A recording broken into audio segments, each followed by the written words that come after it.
now we're going to discuss whether or not, given all this information, all the pros and cons I discussed, would I be willing to trade my Rivian R1T in for the Tesla Cybertruck? Yes, I named 9 good things, things that no other vehicle has, things that the Rivian don't have.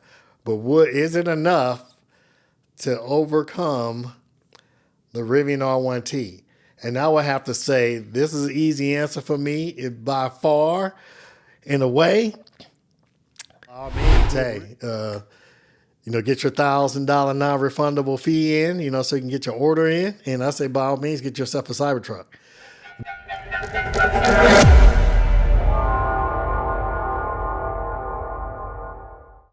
Hello, everyone. Welcome back to my channel. Hope you have another great day today. And today we're going to be talking about the Cybertruck. Had a few viewers that commented in, and they wanted to hear my views on the Cybertruck. Of course, I'm a Rivian owner, and so there may be a little bias there, just full disclosure. But basically, I want to go over the pros and cons of the Cybertruck as far as I'm concerned. In the end, I'm going to let you know whether or not I will trade my Rivian in for the Cybertruck, based on all the information that's available as of right now. So let's go ahead and get into this. Okay, the first thing I want to discuss are the pros of the Cybertruck. These are the things I look at this vehicle and say, I really like these things about this vehicle here. And so the first pro of the Cybertruck I like is the performance. It has great performance, 0 to 60 in 2.7 seconds. That's about 0.37 seconds faster than the Rivian, so awesome performance off the line, and that's with the Cyber Beast. And so that's my first one, the performance of the vehicle. Okay, the second thing I like is the 800-volt charging architecture, and that's awesome. That means you should get some really great charging times. I know the Tesla website does say it should get up to 250 kilowatts. However, that is based on the current V3 charging platform. And with the V4s, I believe the engineer said it should be able to get to up to 350 kilowatts. And so that should give a lot of charge in a relatively short period of time. Okay, let's move on to number 3. Okay, the third thing I like about the Cybertruck is a 48-volt architecture. And that is very advanced. Most vehicles, including the Rivian, is on a 12-volt architecture. And what the 48-volt architecture does is allows you to use thinner wires, which drastically reduces the weight of the amount of wiring, which in turn reduces the weight of the vehicle, which is good because electric vehicles, weight is a killer of efficiency. So the 48-volt architecture is definitely a step in the right direction. All right, the next one is the 4-wheel steering, and that should definitely have a maneuverability in parking spaces, and you're trying to maneuver around and try to get in the tight spots, and that's a relatively large truck, so that 4-wheel steering will definitely help that big old truck maneuver around pretty effectively. Okay, now let's move to the next one. And this is my number 5, and that's the stainless steel exterior. That is awesome because that would definitely help reduce the amount of dents going to the vehicle. And especially if you're using it for a work truck or, you're putting logs in the back or having it on a construction site, a lot less worries. There's no paint to worry about. And also, a lot less worries with getting scratches on the vehicle, which is kind of in contrast to my Rivian. And I know one of the complaints I had about the Rivian is if I looked at it too hard, the paint is scratch. So that's my number 5. Okay, now let's move on to number 6. And this is another advancement that Tesla's really pushing in the right direction as far as steer-by-wire. I believe it's only one other car company has it. I believe it's a Lexus. And this definitely will help, especially with what they're going with using a yoke steering wheel. And so what the drive-by-wire does is that it allows you to make a full turn without fully turning the wheel in a full circle or doing a hand-over-hand. So excellent job. That is some very good advancement in engineering right there. Okay, now we're going to move to number 7, which is a range extender option. And this is another great option. I know a lot of people were scratching their heads when they saw this. And it's still a question whether or not this has actually come to the market. But it's still a great idea. I know Rivian currently holds a patent on it. But regardless of that, Tesla is actually trying to put it into action.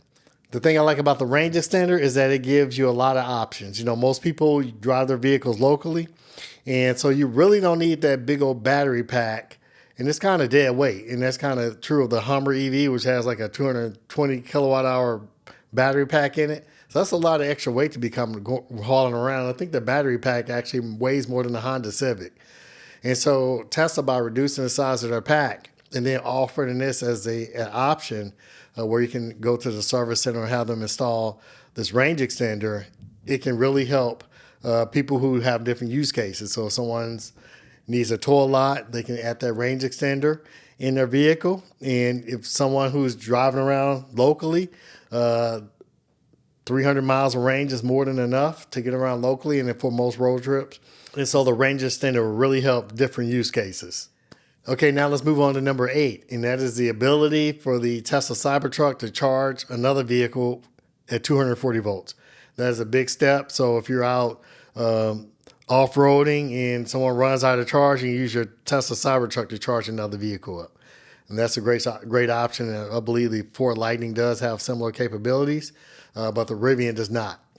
Okay, now for my last pro, and that is vehicle-to-home charging, or V2H. And so you can use your Cybertruck to power your house on a power outage. And this is an awesome feature, something that I believe a lot of people will probably be interested in it. I know I am. And I'm just kind of waiting for Rivian to unlock the software to where we also have the capability. Okay, now that wraps up all my pros. There's quite a few of them. And like I said, this is an engineering marvel, and it has a lot of great stuff. However, at the same time, there also are some drawbacks as far as I'm concerned in my use case. And so now I'm going to discuss the cons or the drawbacks of the Cybertruck, as far as, at least for me anyway. Okay, let's go ahead and get into this.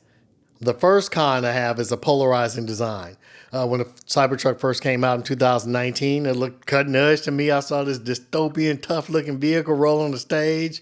They lowered it down, drove an ATV up into the back of it, and you know, it's like, this is a bulletproof vehicle. I mean, it kind of reminded me of my childhood. There was a TV show called Megaforce, I believe, where they had trucks like that and they're jumping through the sand. It's kind of a post-apocalyptic type of TV show or movie, and it kind of reminded me of that. However, as more time has passed by, the design for me is not the same as it was when it first came out. And I believe a lot of it had to do with other manufacturers getting vehicles to market, like the Rivian R1T was the first one out. Then you had the Ford Lightning, and then you had the Hummer EV come out, and then shortly after that you had the Chevy Silverado EV. And what they kind of did is that they set the market tone, is that they beat Tesla to the market, so they have first movers advantage, and now they have the opportunity to plant in people's head what an electric truck is actually supposed to be like and what it's supposed to look like, which is a traditional truck. And so now when a Cybertruck comes on the scene, for some, it looks a little out of place, and I'll have to say I'm included in that some. And so, and I'm also concerned about how the longevity of the design, you know, so if I did purchase the Cybertruck, will it be out of style in 2 years? You know, people be over the design. So, but yeah, that's my con number 1. Okay, now let's discuss number 2. And that is the size of the vehicle. The Cybertruck is a rather large vehicle. It's just a little shorter than the Ford F-150, which is too big for me also. And this is just dealing with my personal use case. And, you know, I have to park in tight parking every day. And it's just, I don't want to be trying to move a big old truck around. That thing is relatively wide, and it will barely fit in the parking space where I work. And it's just too big for me for being a daily driver, and it's not really practical use case for me as far as the size is concerned. Now, what I do like that bed size, though. That's a nice bed size, but the overall vehicle length is just too big for me. All right, the next con is the truck bed. And it's not necessarily the bed. The bed size is nice, it's 6 feet. It's the buttress of the bed, which that's the side of the truck from the top that kind of angle down towards the tailgate. And it's too high. And if you are a truck user or you're a truck owner and you use your truck for truck stuff, you'll kind of know it's kind of a big deal. I like to be able to reach inside of my truck and pull things out the side. I can just reach over the bed of the truck and pull things out. Now, my concern with the Cybertruck with those high buttresses is that if I put something in there in order to retrieve it, if it gets moved to the back of the truck, I'm going to have to climb into the bed of the truck in order to get it. And with my Rivian, I don't have to do that. I know if it's a lifted truck, yes, you have the same situation, wouldn't be able to reach in, but I wouldn't purchase a lifted truck either. So This, like I said, these are personal to me, and for me, the functionality is severely limited for my use case when it comes to using it for trucks because of the buttresses. Okay, now let's move to number 4, and that is no storage area for a spare tire. And I was kind of pretty surprised at this. They didn't add this in. And in order to have a spare, you have to put it in your truck bed, which will make your truck bed almost useless because it'll take up a significant amount of space. And so I think that was an oversight. And it kind of reminds me of the Hummer EV, which this is probably really competing with that vehicle. They have a lot of similarities, with the 4-wheel steering and the over-the-top looks, so, and maybe that's why, I don't know. But as far as like road tripping and a spare tire, you're going to have a lot limited use of your bed space. And you have a very small frunk also. So if you had a large frunk, it wouldn't be that big of a deal. But with a small bed space, the bed space taken up and a small frunk, that's kind of a big deal for me. Okay, now let's move on to number 5, and that is the charge port location. I know a lot of people who are Tesla owners like, what are you talking about? You off your gourd? It's in the right spot. And I agree. If you're using your truck as a daily driver, the way the supercharger network is set up is that you back in, and it's on the driver's side in the rear. However, if you're pulling a trailer, that's when the problems come into play, is that if you're charging the Tesla supercharger, you're going to have to drop your trailer every time you charge up, unless you plan on blocking probably about 4 or 5 chargers to charge your vehicle up. So, and that I see as a big drawback. But a possible solution, I don't know if with the V4 chargers going in, or if they're going to have pull-through charging stations. I know Rivian does have some pull-throughs, and so you may be able to find some. But if you're trying to rely on the Tesla supercharger network, you're going to have some challenges charging that vehicle up with that charge port being in the rear. Okay, now let's move on to my next one, and that's the bland interior. It's just too plain. It's too minimalistic for me and my personal taste.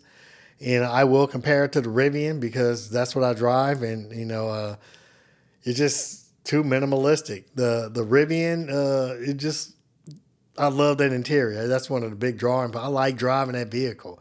I like being in the inside because it's so nice. It's a very matter of fact, it was just voted luxury vehicle of the year, which is kind of odd. I didn't think it was a luxury vehicle, but that is true. It was just voted as the luxury vehicle of the year. But yeah, with that, it's just too bland. I know it's meant to be utilitarian, but that's not my design style. So, and for me, that's a big miss right there as far as the interior. Okay, now let's move on to number 7. And it goes back to the range extender, which I said was a pro, but at the same time, it's also a con. It's because it takes up the bed space. So in order for you to have this range extender, you have to sacrifice anywhere from a third to a half of your truck bed. And what that also means is that you may not be able to get a spare tire in there. And if you do, your bed space is totally taken up. You have no bed. And so the only storage you'll have on that vehicle would be the very small frunk. So that is my 7th con, is that you cannot have the spare tire in with the range extender and still have a useful bed. Okay, now for my final con, and that is with the tonneau cover closed, you cannot see out the back of the vehicle. It's completely blocked off, and there's no rear view camera or anything like that. So I think that was a big miss. I like visibility. I like being able to see out of the window of the back of my truck. And so for me, that's just another con. But that's it for the cons, and I already went over the pros. And now we're going to discuss whether or not, given all this information, all the pros and cons I discussed, would I be willing to trade my Rivian R1T in for the Tesla Cybertruck? Yes, I named 9 good things, things that no other vehicle has, things that the Rivian don't have. But is it enough to overcome the Rivian R1T? And I would have to say, this is an easy answer for me. It by far, in a way, the Rivian R1T is by far still the most versatile vehicle on the planet. It used to be the fastest production truck. And it is no more. And it actually brought a little tear to my eye when the Tesla Cybertruck just ran away from the Rivian. But that's not why I got the vehicle. That is a nice party trick to be able to, punch off the line really quickly. But it's a truck. It's a 7,000-pound truck. So it's not a sports car. So I kind of keep that. So that's not that big of a deal to me. 0 to 60 in 3 seconds is pretty darn fast still. And the interior of the Rivian R1T just meets all my needs. It's well appointed. And it's just perfect. It's a beautiful design. You could tell they really took their time out. And another thing I like about Rivian is they listen to their customer base. And they keep updating the software, making the driving experience better and better. This is a much better vehicle that I have now than I purchased back in February 2023 when I took delivery. Much better now than it was before. And the ride quality is excellent as far as I'm concerned. Every time I'm driving, I was like, man, this thing drives so nice. I was just in the room with my wife last night driving to pick some food up. And especially going around curves, I was like, man, this thing drives so nicely. I just love driving the vehicle, and I can't wait for our next road trip. And so, like I said, it's not enough to overcome the Rivian R1T. The Cybertruck is still a great vehicle. So if that appeals more to your sense of design and the technology and the Tesla brand, along with the supercharger network, by all means, hey, get your $1,000 non-refundable fee in, so you can get your order in. And I say, by all means, get yourself a Cybertruck. But otherwise, if you're on the fence, the Rivian R1T is a proven vehicle. And to wrap it up, I'll just say for me, it's the Rivian R1T all day, every day. And that's all I have for today. I'd like to thank you for joining me again. And I can't wait to see you on the next video.